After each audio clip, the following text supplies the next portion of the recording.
You're not giving me easy questions, man. I thought we are going to start with some casual conversations about, marketing and what B2B SaaS companies Nope, typically jumping need, in. We're going for it. You're going for it. Welcome to episode 28 of B2B SaaS Marketing Snacks. Today, we are talking about BDRs and SDRs and their roles in growing marketing organizations. If you're not familiar with the terms or the acronyms, BDR stands for Business Development Representative, and SDR stands for Sales Development Representative.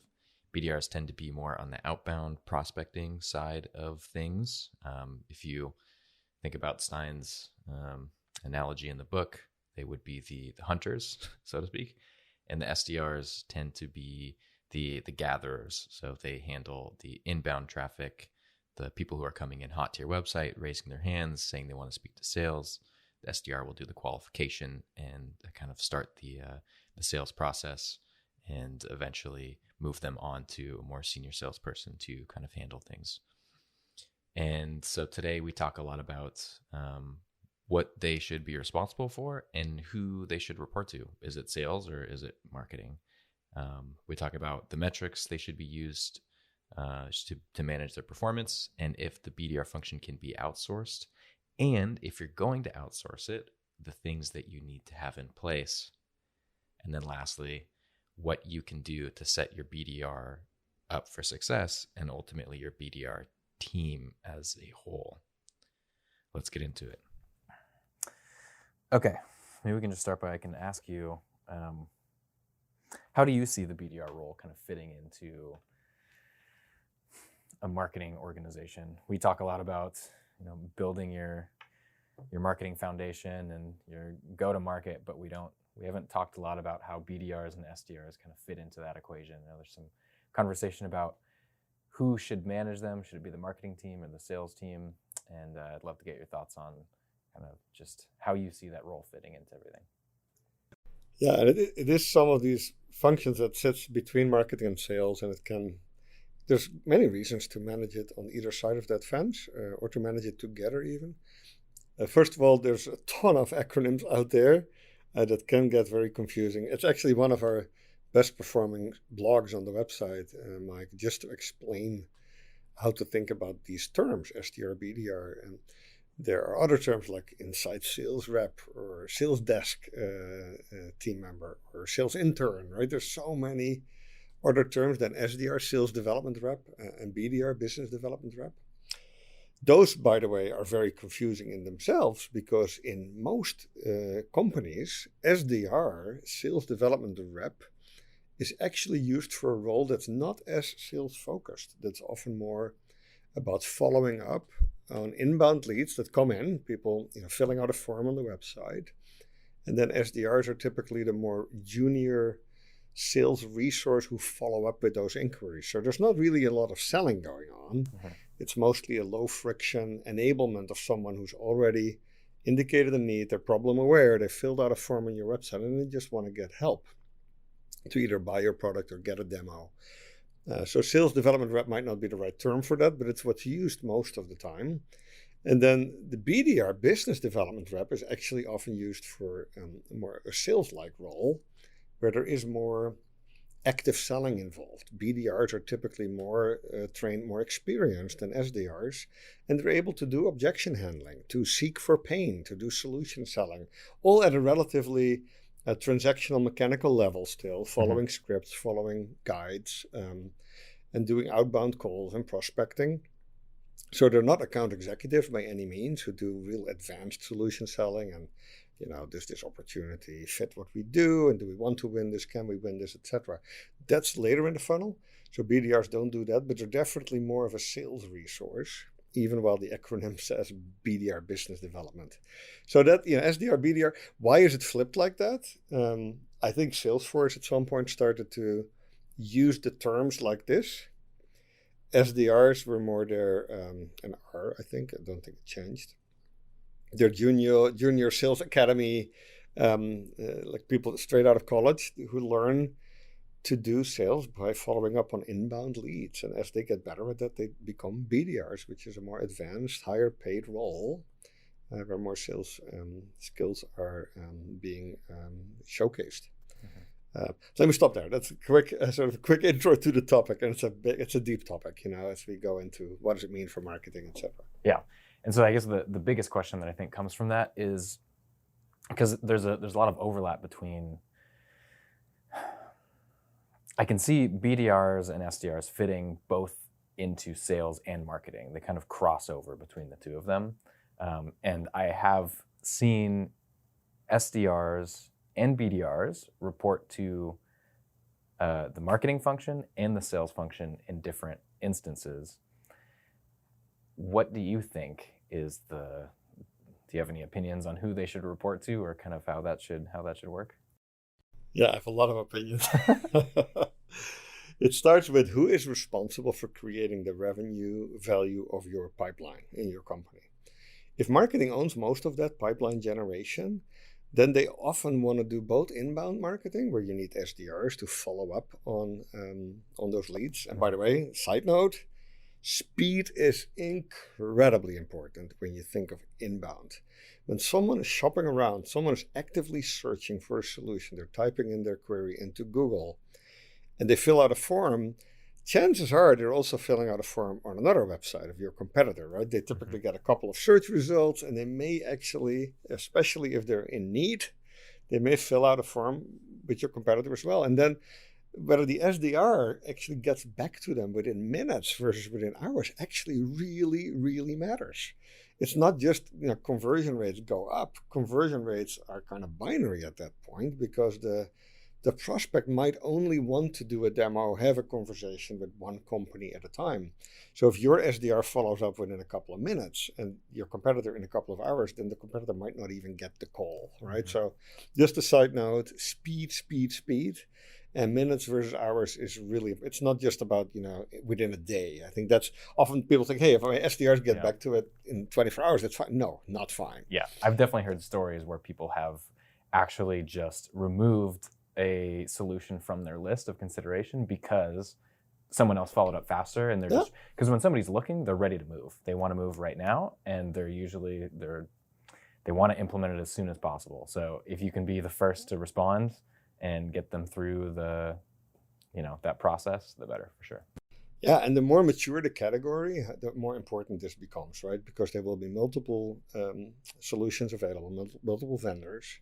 The customer, the prospect, is already able to educate themselves pretty well. So they're at the point, they're much closer to the buying moment in the pipeline than in a less mature market. So anyway, speed's super important.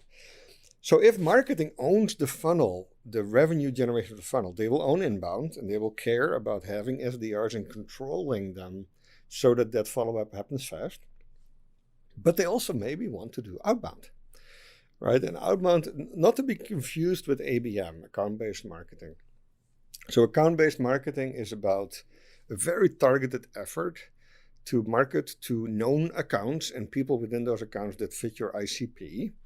And in what we do at Kalungi, that is often we use outbound mechanics to go after those identified accounts, because a lot of our customers are in early stage growth and they're creating a category. So a lot of those ideal customers don't necessarily know about even the problem that we're solving, right? That our customers. So we do a lot of outbound, but outbound and account-based marketing are different things. We often combine them. But you can do account-based marketing in a completely inbound world as well. Mm-hmm. So I want to separate those. But let's say you're the marketing leader and you want to do outbound.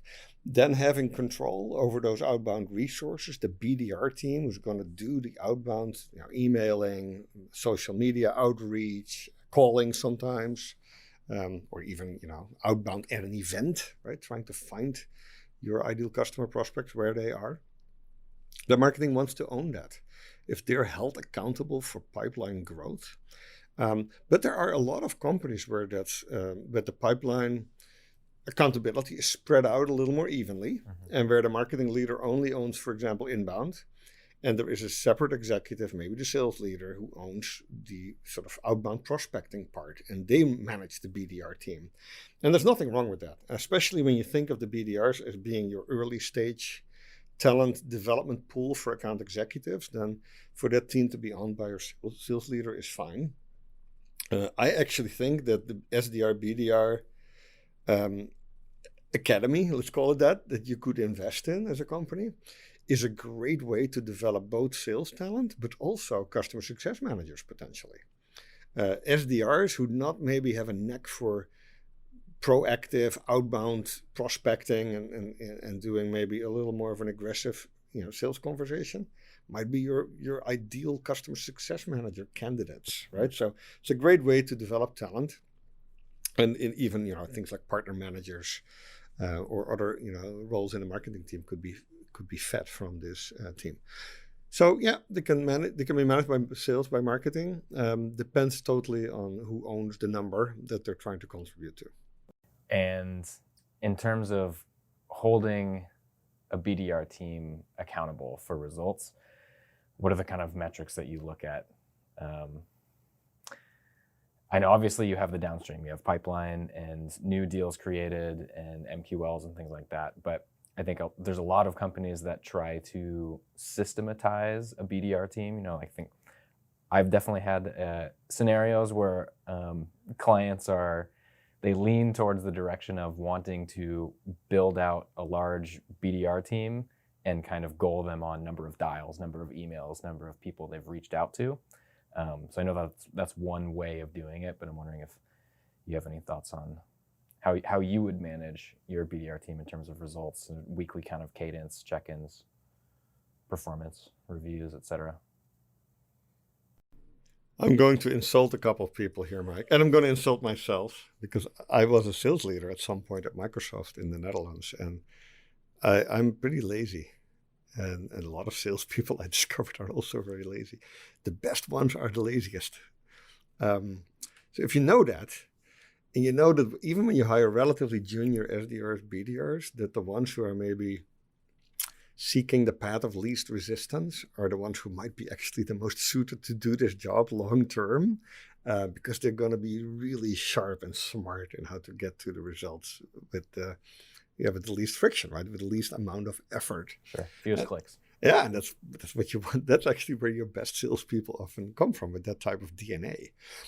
So that means that when you manage a team like that, you need to be aware that managing activities on a relatively short time frame, like daily calls, meetings scheduled, emails sent out, are actually helpful metrics to especially get relatively young junior resources in these roles to set them up for success. Because it's not something they're gonna do by themselves. It's a little bit, it's where you as a manager can help them the most to drive some of that discipline, like a daily schedule. Like I said, apart a couple of hours in the morning to do research, then I do a couple of hours in the morning to send out emails, then and ideally, of course, they learn what are the times of the day that are most effective to do that in your category, right? Sure. And depending on what category you're in, whether it's making phone calls, reaching out over social media, what days of the week are most effective to do some of those things. But holding them accountable at the activity level earlier in the funnel, I think is very helpful with these more junior sales resources. Of course, you want revenue contribution, but it's going to be so hard for them to immediately impact that. That's sort of managing, even how often do they log into your CRM system? How many notes do they make into the CRM system? There's some fantastic tools these days to help you manage a lot of those things. Things like Gong, where you get sales call analytics and you can coach people. And these types of software get so sophisticated now they can listen for the use of certain words. How much is the salesperson talking versus the prospect? So I would go to a lot of those tactical metrics, some provided by these tools, to manage the team, Mike. Speed of follow-up for SDRs is another one. Yeah, absolutely. So there are some things in marketing that you can outsource, I think, right? There's, especially as when you're just getting started, you can kind of get away with, filling in the gaps a little bit here and there with, design or paid search if you're just getting started. Eventually you want to bring those things in-house if you're building a full team as you're scaling out. How do you think about outsourcing a BDR or SDR function? Does that work? Is that something that you've seen in the past? it's really interesting for us as Kalungi to come across this situation because, of course, our clients have felt comfortable to outsource their marketing function to us, where we take accountability for marketing results. For sales, it's a little harder, actually. I think some of the at the surface, a lot of the same challenges are there that you have with marketing agencies, right? Can you see results early enough to warrant the ROI so that's visible? And with Kalungi, we do a lot of work to make that tangible, right? Through OKRs and signing up for outcomes like MQLs and lead volume. For sales, it's harder to find agencies to do that. Most agencies that do outsourced sales support, BDR, prospecting, also ask you to commit for 6 months, for a year. That's often a red flag or yellow flag at least. Like, hey, why can't they just prove in a couple of months that it's good ROI and then I can just renew? It's like Zoom Info, right? All these list building tools that they want you to sign up for a year. Why is that? Because probably after 2-3 months, you'll find out that you don't need it as much as you thought. So with outsourced sales, it's a little similar. So you got to be really clear on what you're trying to outsource. In the case of outsourced prospecting or sales work, outbound sales activities, it is one of the following or a combination. You outsource the recruiting of great salespeople. It's hard to find good salespeople. The best salespeople are not going to be available on the market, right? They get paid the most money by your competitors. And it's going to be very hard to actually recruit good salespeople. They're usually not available. If salespeople are looking for a job, there's a reason for that, right? And so that's one. So how can you outsource the recruiting of good salespeople? There are agencies out there that do a really good job at this. They make it their superpower to go into colleges, universities to really find early stage sales talent and develop those. So that's the second thing you then outsource to them, the training part of training good SDRs, BDRs. A lot of these skills are transferable between all the different industries that are B2B SaaS companies target. So I think outsourcing the recruiting and training and then the initial coaching of junior sales talent is a very solid option. Then when it comes to managing them ongoing and holding a sales team like that accountable for results, that gets a little trickier. I think it's good to outsource it if you don't know exactly how much capacity you need, or you're testing a certain new segment or a new market. So you're not ready to commit to full-time hires. But the moment you are, when you know kind of, hey, I do need this BDR function for the long term or SDR, I don't believe there are really great outsourced options. I've tried a couple. Mm-hmm. We've not had much success with them. Some of them do the marketing side really well, the outbound, emailing and it's a communication, but that's not really what we're talking about here. We're talking about the actual individual, the people to do the follow-up on the sales calls. Sure.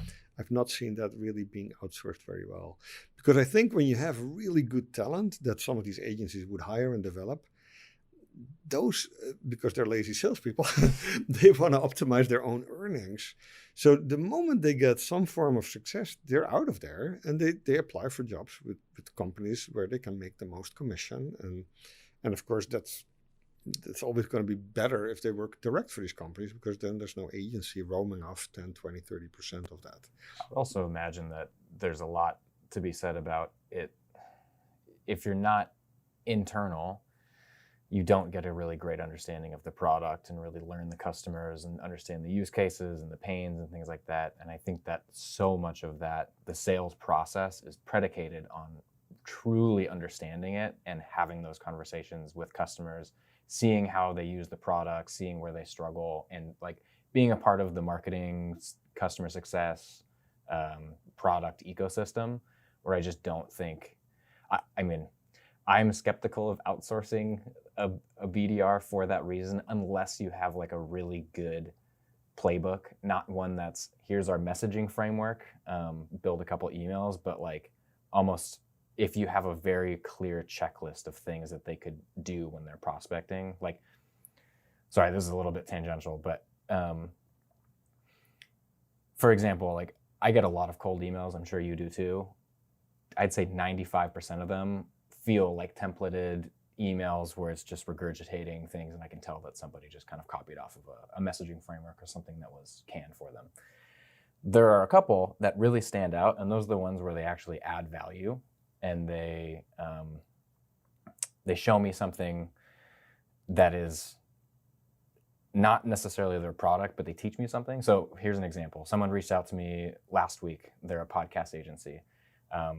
The founder, it didn't need to be the founder, it could have been anybody, but he sent me an email, and in the email was a 3-minute Loom video. And he clicked through our profile on Spotify and went through a few things and pointed out specific areas where we could be doing better, right?